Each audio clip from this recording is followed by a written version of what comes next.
¿Qué tal? Bienvenidos a una nueva edición de En Directo. Muchísimas gracias por estar con nosotros siempre en las tardes del Canal Capital. Hoy, cuando son las 5:03 de la tarde, los invitamos a hablar sobre el Día del Maestro y precisamente sobre cómo ha cambiado el rol de los maestros en la era digital. ¿Cuáles son las fortalezas y las debilidades del sistema educativo actual en nuestro país? ¿Cuáles son las necesidades actuales de los estudiantes? ¿Cuáles son las necesidades de los profesores? Estas y más dudas las resolveremos solo en segundos junto a expertos. Acompáñenos. Esto es En Directo.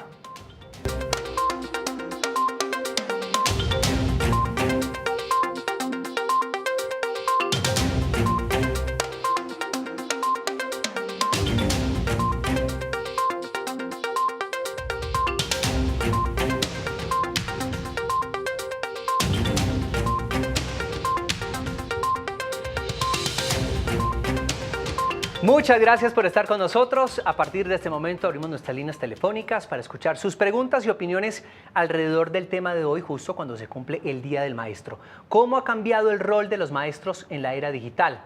Llámenos al 457-8300, extensión 5225 y 5226 y así hagan parte de nuestra conversación.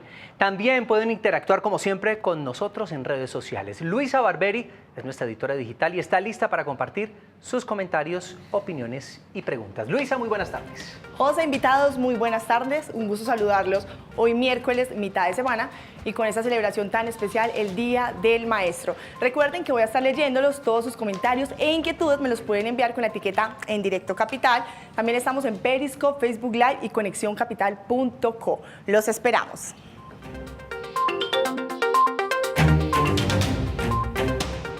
Bueno, y para hablar de cómo ha cambiado el rol de los maestros en la era digital, nos acompaña en nuestro estudio Eduardo Escobar. Es administrador y emprendedor, actualmente es director del desarrollo tecnológico en contenidos educativos de Arucay. Eduardo, bienvenido. Bienvenido, José Fernando, muchas gracias. Bien, también en nuestro estudio se encuentra Carlos Díez Fonegra. Es matemático de la Fundación Universitaria Konrad Lorenz y también tiene un magíster en educación de la Universidad de los Andes. Tiene amplia experiencia en formulación e implementación de proyectos pedagógicos en el nivel escolar de educación básica, media y superior, tanto en el sector oficial como privado. Ha sido conferencista nacional e internacional. Bienvenido, Carlos, y gracias por acompañarnos. Muchas gracias, José Fernando. Bien, pero como es costumbre, nosotros queremos invitarlos a conocer el contexto sobre este tema.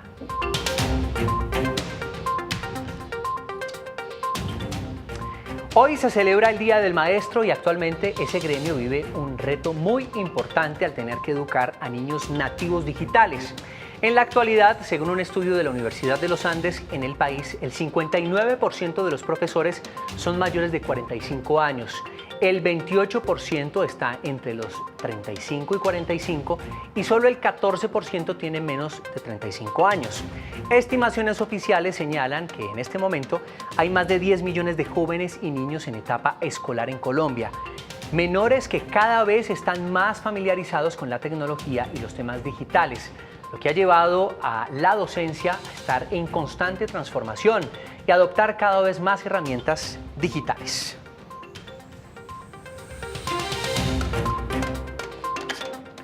Bueno, Carlos, comencemos hablando de cómo se ha transformado ese rol y cómo ha cambiado el papel a lo largo de las últimas décadas de los docentes en nuestro país. Bien, pues es que había un cambio radical, han cambiado los fines, ya no se educa como se educaba hace 20 años para la memoria, han cambiado los medios, tú lo dices, la transformación digital ha abordado a los maestros y los ha abrumado, ¿sí? Y ha cambiado también el destinatario. El estudiante de hoy en día no es el mismo estudiante de hace 10 o 15 años. Esos tres cambios tienen perfiles, digamos, aristas importantes que podremos tratar en ese programa, pero esos son, digamos, lo grande, los fines, los medios y los destinatarios. Hablemos y concentrémonos haciendo una reflexión sobre todo, no con ánimo, por supuesto, de señalar, pero ¿cuál podría ser lo peor que podemos catalogar hoy en día del sistema educativo que tiene nuestro país? Eduardo. Pues yo creo que el relevo que hay en Colombia, nos estamos quedando atrás comparándonos con otros países, digamos en Corea del Sur, en este momento, los maestros tienen un sistema educativo donde la inteligencia artificial le va diciendo al maestro cómo están los estudiantes, están entretenidos, están concentrados, y el maestro puede ir cambiando su estructura educacional en base a este contenido. Entonces, en Colombia, en este momento, no tenemos estas herramientas que nos hacen quedar atrás en comparación con otros países. Es decir, tenemos buenos maestros, por lo menos con buenas intenciones, Claro. muchos muy humanos, pero nos hace falta formación en nuestros maestros para poder estar, digamos, en un mundo globalizado y pertenecer a un mundo globalizado. Además de utilizar las herramientas tecnológicas que ya existen en el modelo educativo actual que tenemos, ¿sí? Y que no se está implementando Que no ni se en está lo público, en algunas partes privadas sí, pero hay que empezar realmente a introducirnos más en la tecnología para poder transformar precisamente la educación de nuestros hijos y que a futuro pues estén mejor rankeados, puede ser. En las calles quisimos conocer lo que la gente dice sobre este tema y esto nos encontramos. El uso de la tecnología en las universidades o en los colegios es buena cuando se usa en la investigación o en el apoyo estudiantil, y es mala pues cuando los chicos o los jóvenes usan ese tiempo para chatear o en otras aplicaciones que no es el de la investigación o el de la educación. Estoy convencido que el uso de las tecnologías en la formación escolar y en las escuelas es bastante positivo en el sentido de que permite el contacto no solamente de la comunicación verbal que realiza un educador a sus alumnos, sino la aplicación de las tecnologías. Si nosotros nos damos cuenta, continuamente los estudiantes están utilizando sus celulares, sus tablets y no están prestando atención a las clases y a la información que se les está suministrando. Pero si hacemos una combinación entre las dos, entre la cátedra, la formación y la información que se está dando en las clases y la utilización de estas tecnologías, va a ser un propósito bastante positivo porque se va a dar una aplicación real al manejo de estas tecnologías. Es positivo que los profesores utilicen nuevas herramientas tecnológicas, ya que estamos entrando pues a una nueva era y pues es lo que es nuestro futuro. El uso de las tecnologías por parte de nuestros docentes, de nuestros profesores es muy importante. Creo que estamos en pleno siglo XXI, una generación que usa las tecnologías de la información y las comunicaciones, entonces es importante que la innovación, la generación de conocimiento a partir de todo lo que refiere pues a las nuevas tendencias del mundo de hoy, las aplicaciones, los avances que hay en nuestros programas, entonces sí es importante. Hoy que hablamos de la economía naranja, pues con más veras, ¿cierto? Entonces, importante que en nuestros colegios distritales, en nuestras universidades, haya ese uso de la información y las comunicaciones, también para cerrar la brecha que hay entre los estudiantes de colegios públicos y los estudiantes de colegios privados, los cuales pueden acceder a más tiempo, tienen computadores en sus casas, etcétera. Entonces, es buenísimo poder utilizar estas tecnologías en nuestras aulas, en nuestros colegios.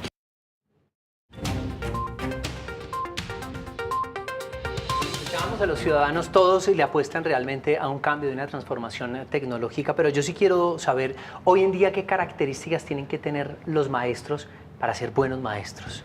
Yo creo que la principal característica es querer y saber aprender. Un maestro no se puede formar y quedarse quieto. Los estudiantes hoy en día aprenden más rápido y van más adelante con las tecnologías, o sea, tienen acceso a más conocimiento que un maestro en clase. Un maestro puede decir algo en clase y el estudiante decirle en ese mismo momento: profe, yo creo que usted está equivocado porque yo estoy leyendo aquí que esa no es la fecha. Antes teníamos que tragar entero. Si un maestro no aprende a aprender, no puede enseñar a aprender. Y esa es una de las competencias más importantes hoy en día. Eduardo, antes de empezar nuestro programa, usted nos decía de la importancia de desaprender. ¿Cómo es eso? Claro, pues desaprender hoy en día, como cuando el mundo va tan rápido, los hechos pueden cambiar de un momento a otro, en 2, 3, 4 años. Las habilidades que hoy son relevantes pueden llegar a ser irrelevantes. Entonces no solamente tenemos que aprender a desaprender, sino también a adaptarnos al entorno, adaptarnos a las nuevas tendencias a las que va el mundo. Bien, y también cómo integrar entonces la tecnología a las aulas de clase. ¿Qué es lo que se debe hacer, por lo menos en nuestro país, para poderlas integrar, Carlos Díaz?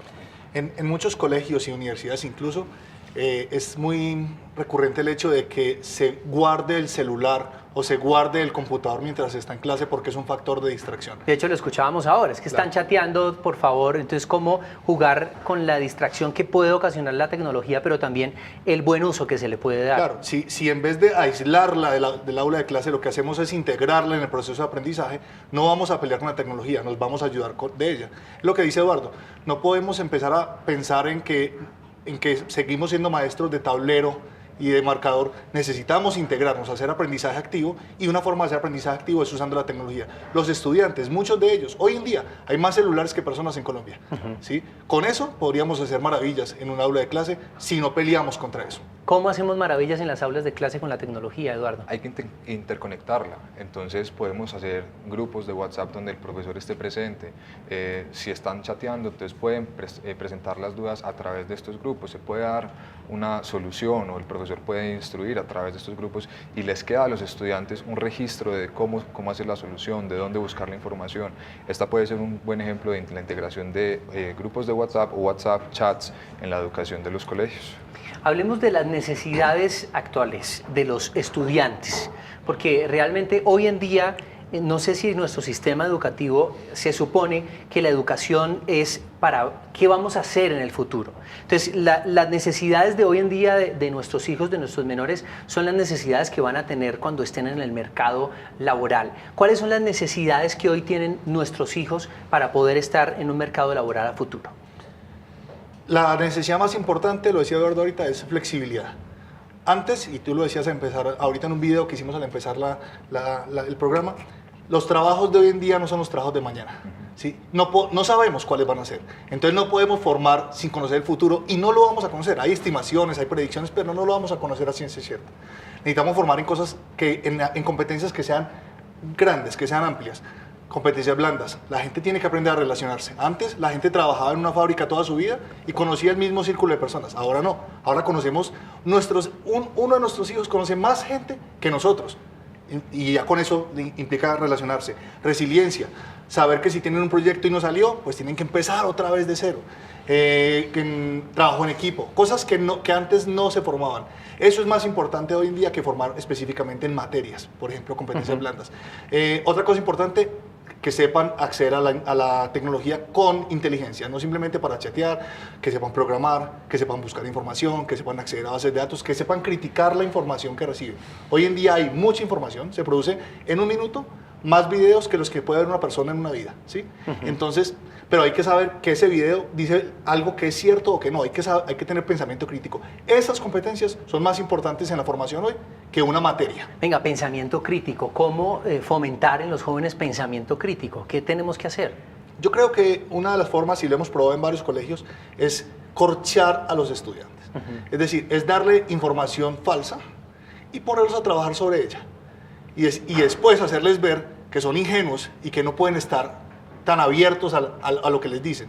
Es despacio que ellos van diciendo, espere un momentico, hay que ir con pies de plomo ahí. Profe, lo que usted está diciendo yo quisiera confirmarlo. Entonces, por favor, confírmelo y cuando lo confirme, hablamos otra vez. O sea, que se sientan un poquito, iba a decir una palabra un poquito fuerte, estafados, porque es que los profesores han sido siempre la fuente de la verdad en el colegio. Y lo que el profesor diga, eso es cierto, pero hoy no es así. Cuando nos sale un post en Facebook, uno dice, no, sí, es que está en Internet. Estar en Internet no significa que sea cierto y los estudiantes tenemos que enseñarles a ser críticos con eso. Una buena forma es mantenerlos alerta, es decir, mantenerlos estafaditos un poquito. ¿Cuáles son las necesidades que usted considera, Eduardo, de los estudiantes hoy en día? Y entonces así también hablemos de las necesidades de los maestros de hoy en día. Claro, pues las necesidades de los estudiantes es, como lo decía Carlos, tener razonamiento crítico, saber qué información es correcta y qué información no es correcta. Lo hemos visto, digamos, en elecciones a nivel mundial, en donde con información falsa han influenciado los polls y ha quedado algún candidato u otro electo, ¿sí? Esto por toda la información falsa. ¿Qué tienen que saber los maestros? Los maestros para nosotros hoy en día son guías que le brindan el acompañamiento a los estudiantes para acceder a la información correcta, para saber discernir qué información es verdadera y qué información es falsa, para poder aprovechar el recurso informático que hay en Internet y aprender de él y no desaprender o comunicar cosas falsas. Y los maestros, por ejemplo, ¿qué tienen que estar haciendo para poder estar acordes y que den la talla? Porque muchas veces uno entra a un salón de clase y los muchachos no están satisfechos con el profesor, porque tal vez a veces no tienen los recursos, hay que decirlo también. A veces en muchas instituciones educativas no tienen recursos que puedan ayudarle al maestro a ser más creativo, ayudarles a unir la tecnología con la enseñanza. Entonces, ¿qué podemos hacer para brindarle a esos maestros? ¿Cuáles son las necesidades hoy en día de nuestros maestros? Pues digamos que hacer uso de las herramientas tecnológicas, que tengan las herramientas tecnológicas a disposición, ¿sí? Unas buenas bases de datos que los colegios tengan acceso, ¿sí? Donde tengan la información de los últimos artículos, donde tengan la información de las universidades, ¿sí? Sí. Aunque eso es caro y los colegios a veces no pueden darse ese lujo, pero hay una forma hoy en día que es muy clara y es conectarse. Hay una cantidad de redes como Colombia Aprende, por ejemplo, que tiene el gobierno y en muchas partes. Si los maestros no están trabajando solos, sino que se conectan con otros maestros aquí en Colombia y en el mundo, un maestro puede que no sepa cómo se hace algo, pero otros maestros pueden decirle, te recomiendo hacerlo así. Y eso es la iluminación para un maestro. Eso cambia la práctica docente radicalmente. En muchas casas dejan la educación o la guía, las instrucciones totalmente a la escuela. Cuando llegan, los niños no disciernen con sus padres, no hablan de aquellos temas, porque también muchos padres están desinformados, porque también muchos padres no conocen sobre diferentes temáticas de pronto que les están abordando en los colegios, en las aulas de clase. Son expertos en ciencias, en matemáticas, pero muchas veces no saben relacionarse, tienen problemas en la socialización, tienen problemas porque el bullying hoy en día está generando depresión en los salones. ¿Cómo integrar entonces a los padres a esta educación tecnológica junto con los maestros para que todo vaya bien? Pocos colegios tienen, por ejemplo, redes de conocimiento. Y es una cosa que es barata de hacer, fácil y que conecta a toda su comunidad. Es decir, en vez de que se mande la agenda del colegio al papá para que el papá sepa que el niño le pegó al otro niño, es mejor tener una conexión en una red de conocimiento. Es decir, que el colegio pueda postear, que pueda poner cosas en la red de conocimiento que el papá pueda acceder y el hijo también. De esa manera no hay necesidad de que el niño esté buscando en otras partes, sino que está en la red y el papá sabe que está viendo en la red de conocimiento del colegio. Bien, a esta hora queremos saber ustedes qué opinan en nuestras redes sociales. Luisa Barberi, preguntas, opiniones.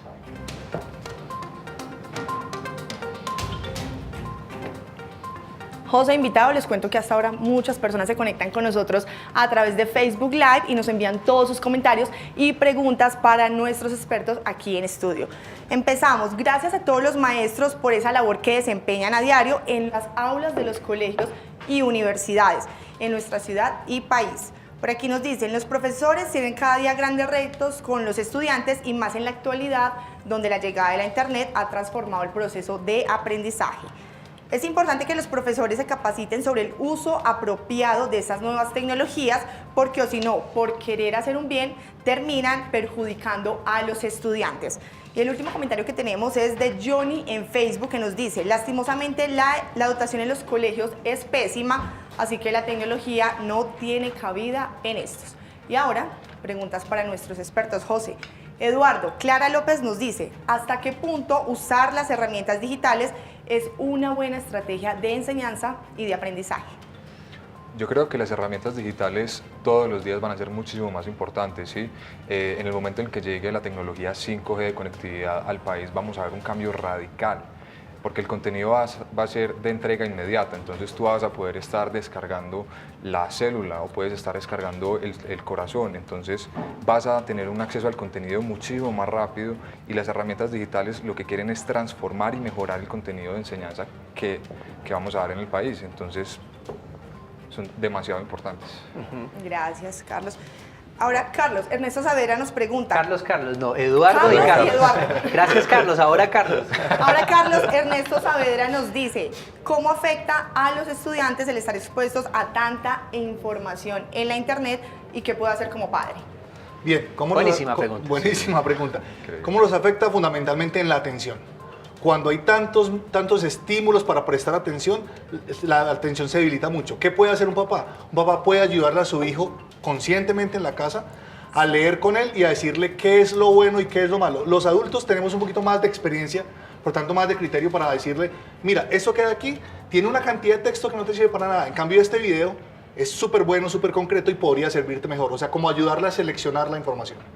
Perfecto. Luisa. Ahora, José, una pregunta para la mesa. Raúl Vallejo nos dice, soy padre de 2 hijos, por aquí, y quiero saber cómo me puedo apoyar de los nuevos dispositivos que trae la era digital de manera positiva para el aprendizaje de ellos. ¿Qué aplicaciones o métodos me recomiendan? Miren, hace unos años le recomendaban a los papás que le leyeran a sus hijos todas las noches. Era muy buena práctica leer a sus hijos en las noches y estimulaba la lectura. Hoy en día es buena práctica, pero no antes de dormir, porque la pantalla antes de dormir no es una buena idea. Antes de comer, por ejemplo, sentarse un rato en el internet y enseñarle a navegar proactivamente al hijo y no a perder el tiempo. YouTube tiene una cantidad de información interesante, pero si uno solamente busca gatos, pues se vuelve un experto en gatos. Hay que ponerle preguntas al hijo, oye, ¿qué pasará en tal cosa? Y que él busque con ayuda de uno. Luego comemos, luego conversamos y nos acostamos. Es el cambio que haría la tecnología con respecto a las prácticas antiguas de compartir en la casa. Mire, con lo que usted dice, el reto entonces no solamente es de los profesores, el reto también es de los padres. Y es que el uso de la tecnología, pues cada vez como avanza a millón, pues es muy difícil, y sobre todo para los más adultos que no tuvieron, no nacieron en una era digital real, de pronto no aprendieron en esa era digital y hoy en día les cuesta mucha dificultad. Entonces el reto también es de los papás. Claro, el reto de los papás consiste en que su hijo tenga un pensamiento crítico para poder saber que la información que está viendo, que está leyendo, que está consultando en un blog en inglés, en francés, en el lenguaje que sea, es la información correcta, ¿sí? Ese es el trabajo del papá, enseñarle al niño, entregarle las habilidades para que sepa que se está educando. Mire, como lo estamos hablando, en un mundo que va a millón, ¿qué hacer entonces, por ejemplo, con la información que también va a la misma velocidad? Muchas veces uno se forma para algo y cuando se gradúa resulta que ya lo que estaba aquí, lo que aprendió ahí, ya no están utilizando esas técnicas, ya no están utilizando esa tecnología y uno queda obsoleto. ¿Con qué frecuencia, digamos, cambia el entorno del aprendizaje? Porque es muy difícil también para los maestros, les toca muy duro a los maestros. Claro, dependiendo de las áreas, hay áreas, yo soy decano de la Facultad de Matemáticas e Ingenierías en la Konrad Lorenz, y en sistemas, por ejemplo, cada 2 años tenemos que actualizar el programa o nos quedamos atrás, ¿sí? En matemáticas, cada 3 años tenemos que actualizar o nos quedamos atrás. O sea, hay áreas que se mueven mucho más rápido que otras. Por eso yo insisto en el hecho de que no se trata hoy de aprender conocimiento, se trata de aprender a aprender.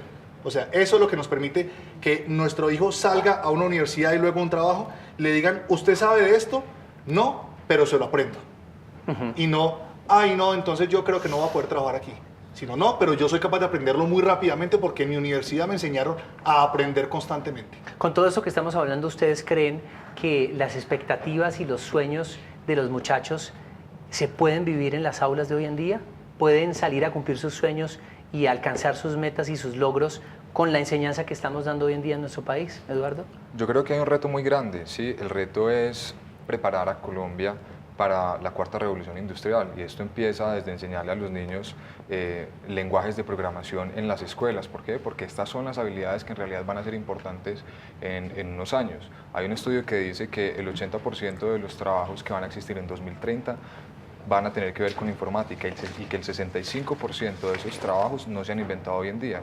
¿Qué quiere decir? Que tenemos que empezar a, como decía Carlos, generar las habilidades de aprender rápidamente, de adaptarnos rápidamente a nuestra sociedad, a nuestros entornos y aprender todas las habilidades que en el momento en que nos graduemos se necesitan. Mire, con eso que estamos hablando, ¿cómo entonces hacer el tránsito de la teoría a la práctica para que los muchachos en un salón de clase sientan que están aprendiendo de manera didáctica? Porque muchos profesores hoy en día pues manejan la teoría antigua tal vez y la manera en que enseña a sus alumnos es realmente vieja, antigua, porque no existe una integración multimedia con lo que está sucediendo en el contexto actual, qué dicen los libros, qué pasa hoy en día. ¿Cómo llevar de la teoría a la práctica de manera didáctica y a favor de la tecnología? Listo, tips prácticos. Sí. 1, el profesor hoy en día no tiene el conocimiento, tiene las preguntas. Déjele el conocimiento a donde está el conocimiento. Ok. Búsquenlo en bibliotecas, búsquenlo en la red, tenga preguntas, tenga buenas preguntas para el estudiante, tenga buenas actividades. 1. 2, no saque la tecnología del aula, intégrela en lo que está haciendo. Busque la manera de integrarla. Es un excelente potenciador de la atención en clase. Manténgalos atentos en la tecnología, quítese usted, córrase un poquito al lado.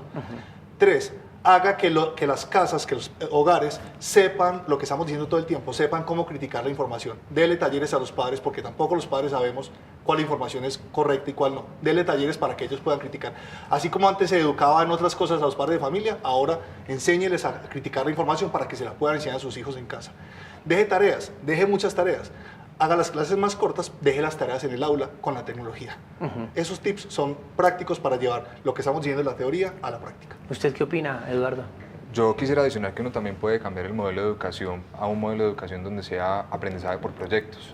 Entonces lo que hace, o lo que dice Carlos es, te pongo la tarea, entonces la tarea es, vas a resolver esta pregunta, vas a hacer esta animación, vas a hacer este video, y tú, utilizando las herramientas tecnológicas a tu disposición, completas el proyecto. Ese aprendizaje de experiencia es mucho más valioso que leer y tratar de memorizar. Bien, a ustedes los invitamos a que utilicen nuestras redes sociales para enviarnos sus preguntas y opiniones y también nuestras líneas telefónicas 457-8300, extensión 5225 y 5226. Los estamos esperando para que hagan parte de nuestra conversación. Estamos hablando en directo, ya saben, de cómo ha cambiado el rol de los maestros en la era digital justo hoy que se cumple el Día del Maestro. Hacemos una pequeña pausa, pero antes este es el dato. Un estudio de la Universidad de los Andes reveló que solo el 30% de los docentes en Colombia tienen títulos de posgrado. Al regreso analizaremos este tema de la Universidad de los Andes.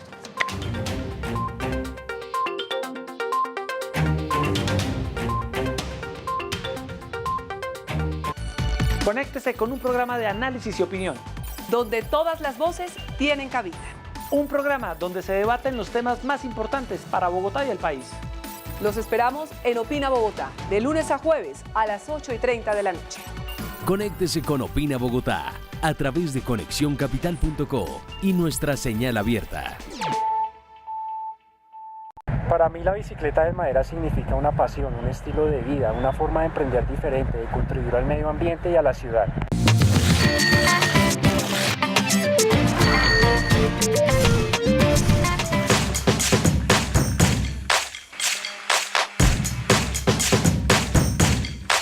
Lo especial de esta bicicleta, primero es una bicicleta de madera, segundo es una bicicleta que su proceso industrial también es ecológico. Tercero, vas a llamar la atención, es una bicicleta muy creativa, es una bicicleta que es confortable. Esta bicicleta está dirigida para todo tipo de público, para niños, niñas y adolescentes a partir de los 3 años.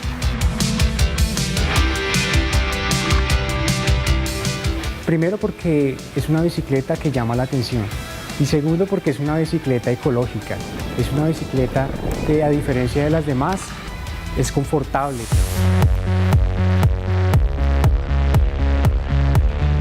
Nosotros compramos la materia prima a distribuidores autorizados en Colombia que especialmente tengan huella ecológica. Esta bicicleta se trabaja con quíntuple inicialmente, luego se corta en CNC router, aunque nosotros hemos tratado de reducir los costos haciendo que estos cortes sean con caladora o de una forma un poco más artesanal.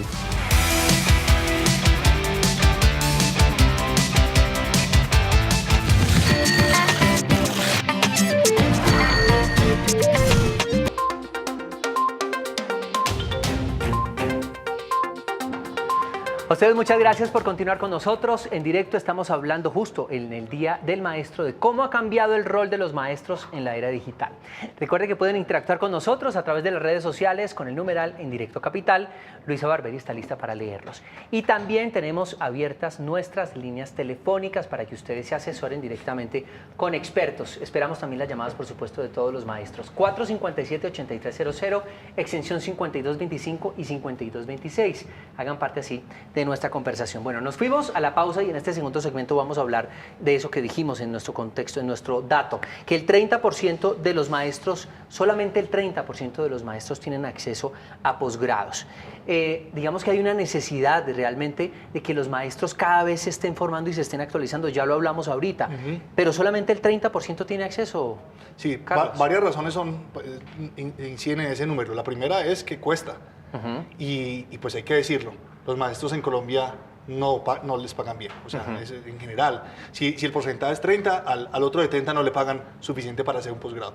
Por otra parte, requiere tiempo, requiere esfuerzo, pero además, si yo como maestro voy a entrar a un posgrado y lo que van a hacer es enseñarme a investigar y no me van a volver mejor profesional, no voy a tener mejores competencias profesionales, pues yo siento que puede ser poco pertinente para mí y decido mejor hacer otras cosas, otros cursos o no formarme simplemente. Pero ¿qué responsabilidad tienen, por ejemplo, las instituciones educativas de poderle dar la facilidad también a sus profesores de formarse? Porque si las instituciones educativas, sobre todo las privadas, pues quieren que más y más alumnos lleguen, más estudiantes lleguen a su institución, pues también es por la imagen que pueden dar los profesores y la preparación de sus profesores. Sí, yo creo que una institución educativa es una columna de formación. Es decir, los profesores forman a los estudiantes, pero los profesores a su vez tienen que ser formados y así. O sea, no se puede, lo que decía yo ahora al iniciar, la principal característica de un profesor hoy en día es que quiera seguir aprendiendo. No puede parar. Y una institución educativa tiene que apoyar esa característica y tiene que dar internamente o externamente posibilidades para que el docente se forme. ¿Desde qué momento, Eduardo, debemos integrar las tecnologías de la información a las aulas de clase? Desde que están en pre-kinder, kinder, jardín, primaria, es decir, ¿cuál sería el tiempo ideal para comenzar a introducir la tecnología en las aulas de clase? Bueno, pues nosotros hemos desarrollado un programa que empieza desde el grado primero hasta el grado 11, ¿sí? Entonces nosotros en el grado primero introducimos conceptos básicos de programación, conceptos básicos de lógica, lenguajes muy sencillos que se utilizan a través de bloques, como por ejemplo Scratch Junior, y vamos subiendo la dificultad en lenguajes de programación, en los retos que el estudiante va desarrollando, así hasta poder lograr profesionales que sepan, pues que tengan las habilidades técnicas para programar y para desenvolverse en el mundo de 4.0, en la cuarta revolución industrial. Mire, ¿cómo hacen los docentes para estar a la vanguardia? Porque es que si nos estamos educando en nuestro país, y ahí es donde yo quiero preguntarle a usted, ¿usted opina que la educación superior en nuestro país está acorde también con eso que tienen que aprender los maestros para podernos transmitir el conocimiento? Hay cada vez más escuelas de licenciatura que están orientadas a eso, pero en general modificar los planes de estudio de los de licenciaturas es complicado. Eso pasa por todo un proceso burocrático y eso nos lleva a veces a que estemos enseñando atrás. Es decir, que los profesores recién salidos, yo veía el porcentaje que decías ahorita de profesores jóvenes y eso no garantiza que porque sean jóvenes van a salir con las competencias para enseñarle a los nuevos estudiantes. Yo creo que vale la pena que las licenciaturas se piensen en términos de lo que estamos justamente hablando hoy, de cómo incluir la tecnología, uno, y de cómo hacer que los profesores en efecto puedan trabajar con tecnología en el aula. Ok, y es lo importante también, pero también ¿cuál es la situación actual de los docentes en nuestro país? ¿Cómo podemos hacer una evaluación de cómo están los docentes en nuestro país a nivel educativo, a nivel económico? Ya hablamos que no les pagan bien, no están bien remunerados. ¿Cuál sería el clima en este momento para los docentes en nuestro país? Es una pregunta muy dura porque realmente, pues por la parte económica, ser profesor no es, antes cuando existía, hace 60 años, el profesor, el cura y el alcalde eran los del pueblo. Hoy en día, ser profesor no es una cosa que sea respetada en la sociedad, pero es muy valorada intrínsecamente, no extrínsecamente. O sea, en el Día del Maestro, uy, qué buena labor haces. Sí, pero pues hay que valorarla de otras maneras también. Pero por otro lado, la formación, lo hablamos ahorita, puede resultar onerosa para un profesor. Onerosa no solamente en términos económicos, sino en términos de tiempo. Yo creo que las instituciones en general deberían preocuparse por incluir la formación de los docentes como planean la formación de sus estudiantes. Eso por esa parte. Y por otra parte, pues los profesores necesitan formarse con estudios de posgrado. Un profesor no puede quedarse como simplemente tener un pregrado, tener una carrera profesional, pero un estudio de posgrado lo puede llevar a más adelante. Hay una cosa que en Japón utilizan y que nos ayudaría mucho aquí, y es poder trabajar, que un profesor vea a otros profesores trabajando. Cuando uno se conecta, lo que yo decía ahorita, cuando uno se conecta empieza a entender que lo que uno está haciendo puede mejorarse porque ve a otros hacerlo mejor. Son formas fáciles de valorar eso. La situación no es fácil en este momento, de hecho lo vemos en el país, en los paros, etc. La situación no es fácil, pero esa situación se puede mejorar con cosas prácticas y sencillas de hacer. Eduardo, ¿usted qué opina? Yo opino que las herramientas son fundamentales, ¿sí? Si vamos a generar herramientas para capacitar a nuestros estudiantes, también tenemos que generar herramientas para capacitar a los docentes, ¿sí? Los docentes tienen que ser el guía que lleve al estudiante al conocimiento y más que ser un especialista en matemáticas o un especialista en historia donde sabe todo lo que ha pasado en matemáticas o todo lo que ha pasado en historia, tiene que ser una persona que sea capaz de llevar al estudiante a la respuesta, que sea capaz de llevar al estudiante a dónde encontrar la información. ¿Por qué? Porque ahí nos ahorramos mucha formación, ¿sí?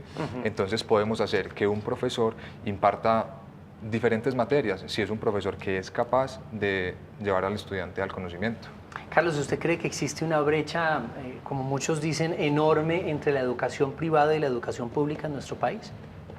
Sí. ¿Por qué? Sí, ¿por qué? Pues, mejor dicho, desarrollo mi respuesta del sí primero. Y es, hay excelentes colegios en educación pública y hay colegios no tan buenos en educación privada y eso los acerca, ¿sí? Pero en general, en promedio, y lo podemos ver en las pruebas, hay una brecha gigante. Yo creo que no se trata solamente de los profesores, se trata de los recursos, ¿sí? Se trata también de el estímulo en casa. Yo creo que un estudiante no es solo el producto de lo que le dan en el colegio. Un estudiante es también producto de lo que hay en casa. Por eso es importante hoy en día que si un papá no tiene tiempo, no puede acceder, pues ponga al hijo a que acceda a la tecnología de manera responsable. Hay bastantes filtros para hacer eso. De manera responsable para que lo que él no pueda allanar con su hijo, pues lo allane un poquito la tecnología. Ese es un tema bastante controversial porque la libertad excesiva con la tecnología puede también causar problemas. ¿Y cómo entonces llegar a un punto medio? Hoy en día el gobierno colombiano, por ejemplo, tiene un programa de navegar sano, de internet sano. Y ese tipo de cosas es importante que los papás los conozcan para que sepan qué tanto liberar a su hijo frente a la tecnología y que puedan avanzar autónomamente. Insisto, aprender a aprender se hace aprendiendo. Si uno le puede dar al hijo la posibilidad de aprender con la tecnología, él va a desarrollar competencias por sí mismo sin necesidad de que un profesor se pare y le explique las cosas. En este momento queremos interactuar con ustedes en nuestras redes sociales. Luisa Barberi está lista para leerlos. Luisa.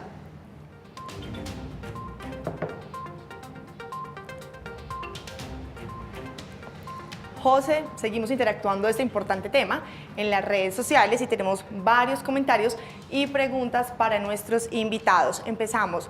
Federico Platín en Facebook nos dice, hay una plataforma que se llama BookClick que está entrando a las universidades en Colombia y busca complementar y apoyar a los docentes en el ámbito digital. Esto permite una interacción mucho más sencilla con los contenidos. Por aquí nos dicen, pienso que la era digital puede aportar a la educación si se le sabe dar el uso y manejo adecuado. De lo contrario, podría perjudicar a los estudiantes en las aulas. Nos escriben, la educación antes tradicional era muchísimo mejor. Ahora los jóvenes se la pasan pegados a un aparato, no investigando o aprendiendo, sino llenándose de material y contenido basura. Los dispositivos móviles deben ser controlados rigurosamente en las aulas. Pienso que se debe haber un mayor control de estos, como fue propuesto hace poco en el Congreso de la República. Y para finalizar, Margarita Ávila en Facebook nos dice, la tecnología no puede ser una herramienta más, sino que debe ser un instrumento. La capacitación de maestros es imprescindible para que esto suceda. Ahora, unas preguntas para nuestros invitados. Eduardo Sofía Reyes nos dice, ¿qué beneficios trae ya en el campo laboral el recibir en el colegio o universidad una educación enfocada en lo digital? Pues, digamos, si tú te educas desde el colegio en programación, tienes una oferta laboral gigante. Lo que estamos viendo es que en el mundo no hay suficientes desarrolladores informáticos, entonces hay un campo laboral gigante por llenar. ¿Qué podemos hacer? Enseñarle a los niños los lenguajes de programación para que cuando salgan tengan una opción de trabajo no solamente bien pagada, sino que va a ser relevante de aquí en adelante por siempre. Ahora una pregunta para nuestro invitado Carlos. Cristian Becerra nos escribe, ¿qué hacer si el colegio donde trabajo se niega a adoptar las nuevas posibilidades digitales como una opción de enseñanza y de aprendizaje? Porque siempre las preguntas difíciles para mí. La respuesta a eso es, tanto va al cántaro al agua hasta que al fin se rompe. Hay que mostrar las ventajas de esa tecnología en el aula, mostrarla a los directivos, aunque conozco, hay directivos de todos los tipos. Y la otra posibilidad, y lo siento decírtelo así tan de frente, es buscar una opción en donde puedas usar esas ideas que tienes. José, una última pregunta para Eduardo.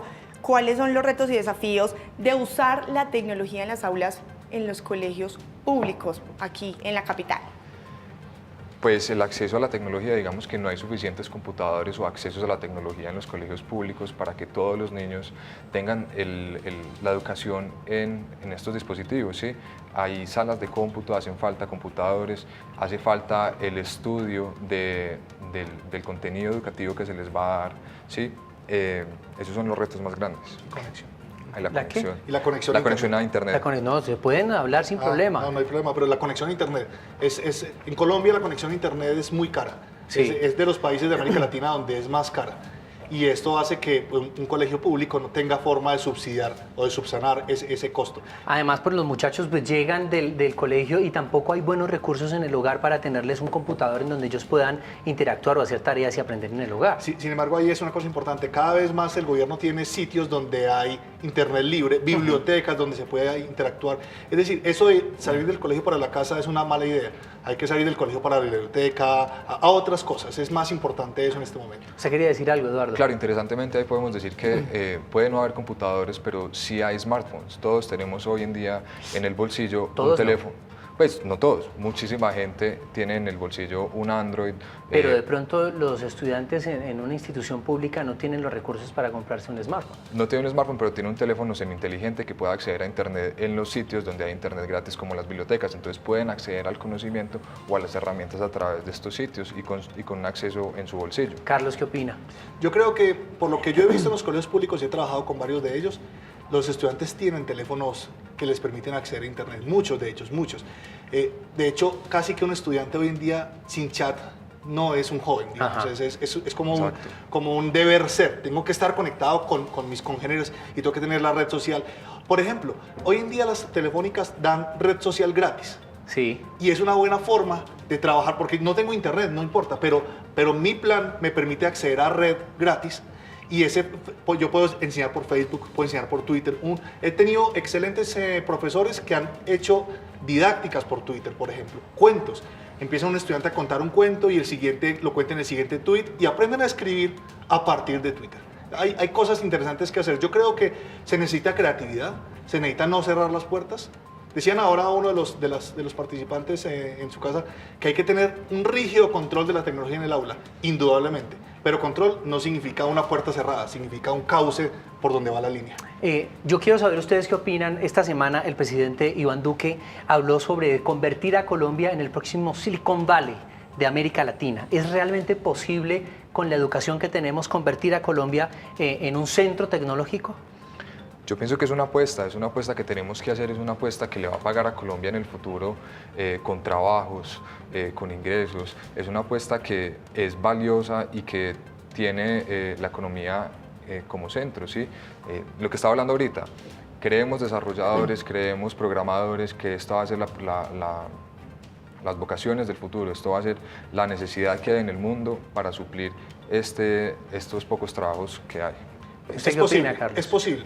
Lo que pasa es que la gente se olvida de que Silicon Valley no nació hoy. Lleva 40 años creándose, ¿sí? Entonces es posible, pero hay que tener constancia, hay que tener políticas de Estado y no solamente políticas de gobierno. Y entonces la intención del presidente es interesante mientras esto se vuelva una política de Estado. Más que posible, es necesario. Si no, salimos del juego. Es que uno pensaría, uno va a los colegios y bueno, la tecnología no es tampoco la tecnología de punta. Pero resulta que en las universidades, en la educación superior, uno esperaría que la tecnología sea mejor. Y aún muchos de esos salones, de esas aulas de clase, no les llega la tecnología. ¿Usted qué opina? Porque hablábamos ahorita en el intermedio de la diferencia que hay en la educación superior, que se espera que salgan mejores profesionales, pero la expectativa no se llena cuando usted estudia un posgrado o una especialización. Sí, cada vez las universidades indudablemente están más centradas en poner tecnología en el aula, pero lo que no pasa es que no se forma al profesor para que sepa cómo usar esa tecnología. Es decir, tenemos un televisor y usamos el televisor como un tablero, pues tenemos un tablero también. ¿Sí? Tenemos internet y no usamos el internet para que el estudiante consulte en el aula, sino que lo tenemos para que el estudiante chatee y tenga Facebook cuando está en su vida normal en la universidad.